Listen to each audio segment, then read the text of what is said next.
नमस्कार दोस्तों, आज हम करेंगे कक्षा 10वीं की वर्कशीट संख्या 21 जो आपके पास आ गई थी 21 अगस्त को। और इसमें है समरूप त्रिभुजों का परिचय। समरूप और सर्वांगसम दोनों त्रिभुजों का परिचय है इसमें। ये वर्कशीट आपको मिल जाएगी, इसी नीचे वीडियो के डिस्क्रिप्शन में आपको लिंक दे देंगे, वहाँ से मिल जाएगी, वहाँ से डाउनलोड कर लेना। इस वर्कशीट को आप पहले अच्छे से पढ़ लेना।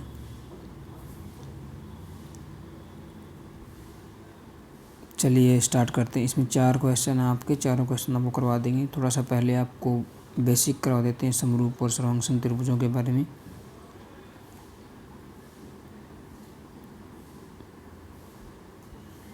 चलिए स्टार्ट करते हैं बिना देरी के। तो पहला हमारा है, यहाँ पे लेफ्ट साइड आप देख सकते हैं, दो आकृतियाँ समरूप होती हैं यदि उनका आकार समान हो लेकिन माप एक जैसा हो भी सकता है और नहीं भी। समरूप त्रिभुज में क्या होगा, आकार समान व माप समान हो भी सकता है और नहीं भी।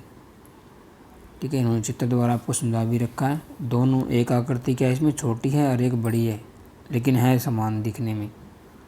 ठीक है, तो समरूप त्रिभुज में जैसे हमने एग्जाम्पल ले लिया, दो त्रिभुजें बना दी। ये क्या है, आकार में समान है और माप में भी समान है, तो दोनों ये समरूप कहलाएंगे। समरूप का चिन्ह होता है, ये हमने लिख दिया है। तो यहाँ पे क्या लिखेंगे, ए समरूप है बी के, ऐसे लिखा जाता है।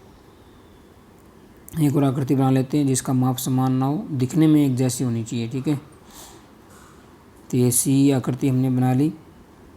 ठीक है, तो ए समरूप हो गई सी के, क्योंकि दिखने में समान है, आकार समान है, माप समान नहीं है तो कोई बात नहीं।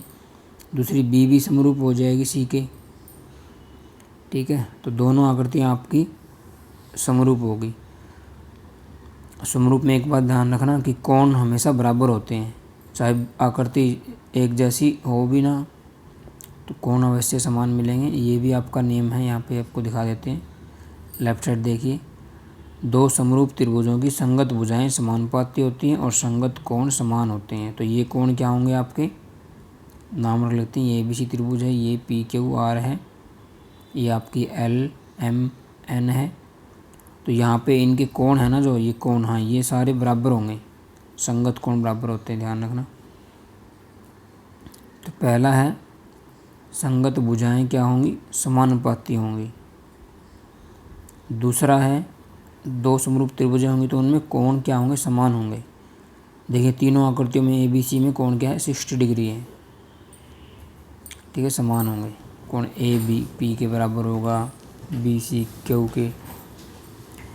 A व B से आकृति A व B में देखिए, त्रिभुज ABC समरूप कहलाएगी PQR के।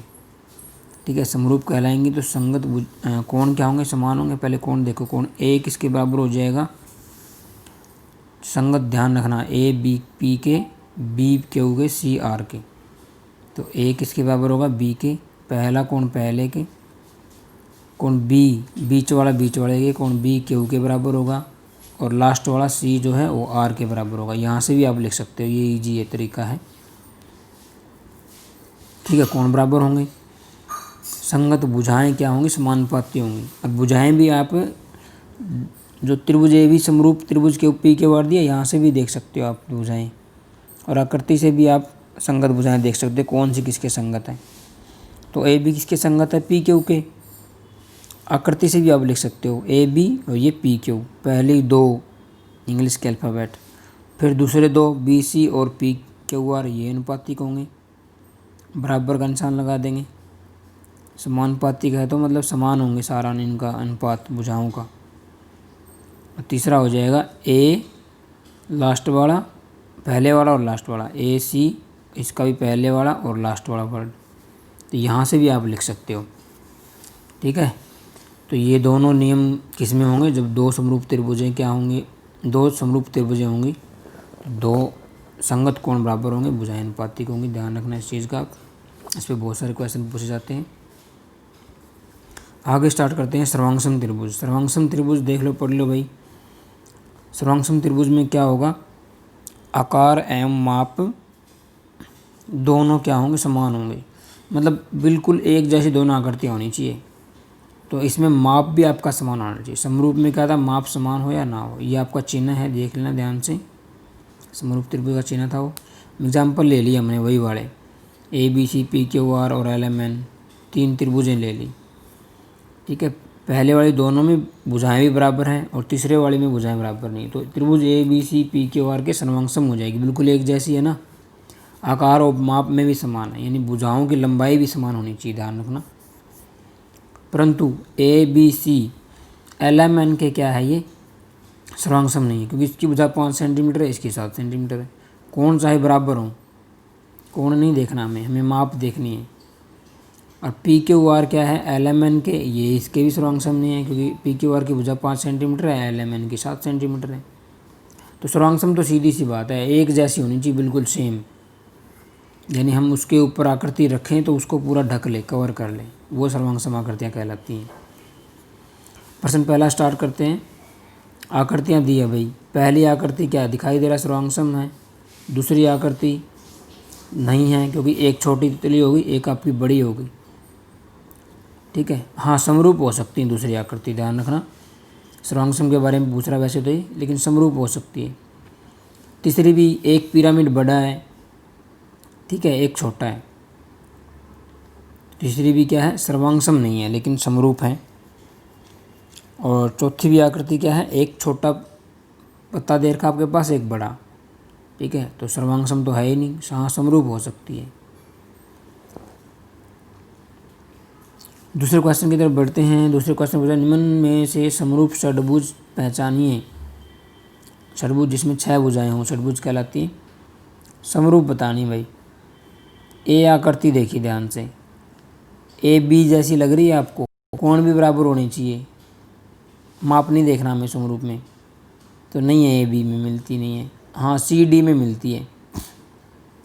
ध्यान रखना, आकार क्या है, समान है। देखो आकार समान होने का मतलब है सारे एंगल क्या होने चाहिए, सेम होने चाहिए।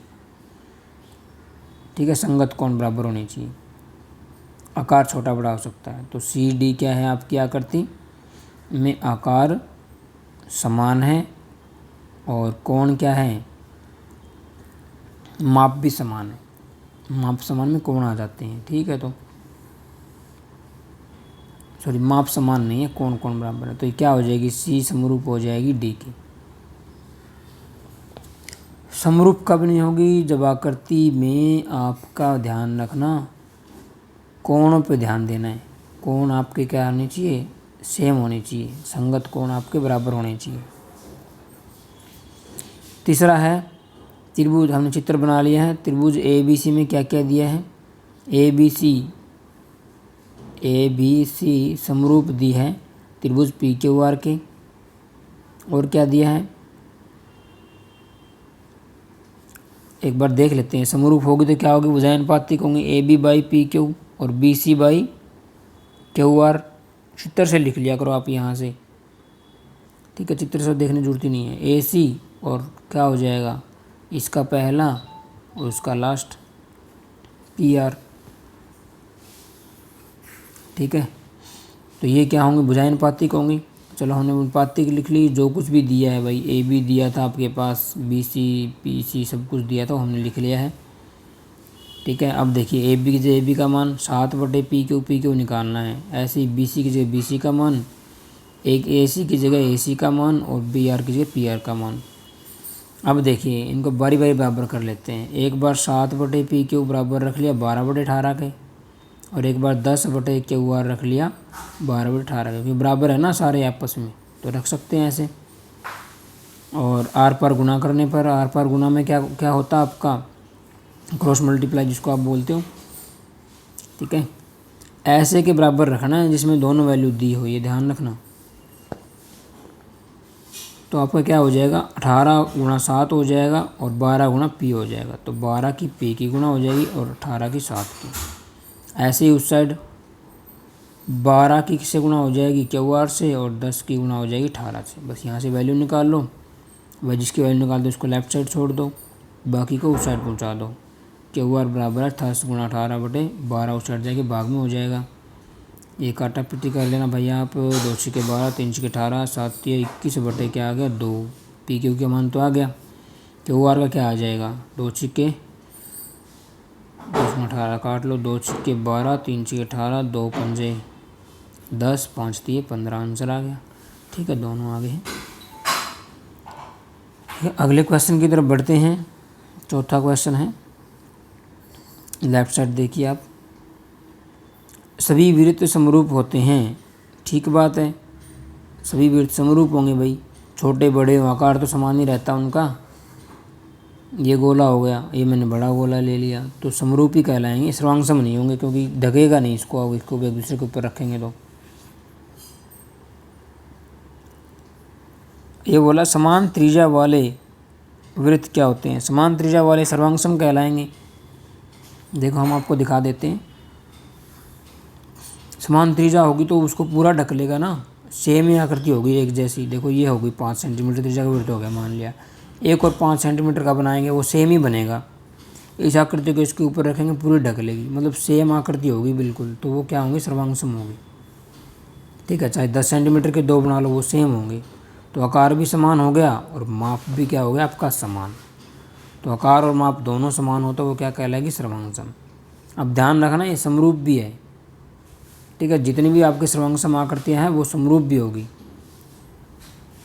क्योंकि आकार समान और माप समान। अगला है सभी वर्ग समरूप होंगे। पता है भाई समरूप होते हैं सभी वर्ग, क्योंकि वर्गों में कोण कितने का होता है, 90 डिग्री का होता है। ठीक है, अब आकृति छोटी हो या बड़ी हो, माप समान हो या ना हो, तो समरूप तो कहलाएगी। आकृति दिखने में एक जैसी होनी चाहिए बस समरूप में। सभी खालिस्तान त्रिभुज समरूप होते हैं, तो तीसरा है, चौथे का तीसरा, समबाहु त्रिभुज क्या होंगे, समरूप होंगे। क्योंकि समबाहु त्रिभुज में क्या होता है, प्रत्येक कोण 60 डिग्री का होता है। अब चाहे समबाहु त्रिभुज बड़ा बना लो, ठीक है, उसमें ही प्रत्येक कोण 60 डिग्री का रहेगा। आपको पहले ही बताया था समरूप त्रिभुजों में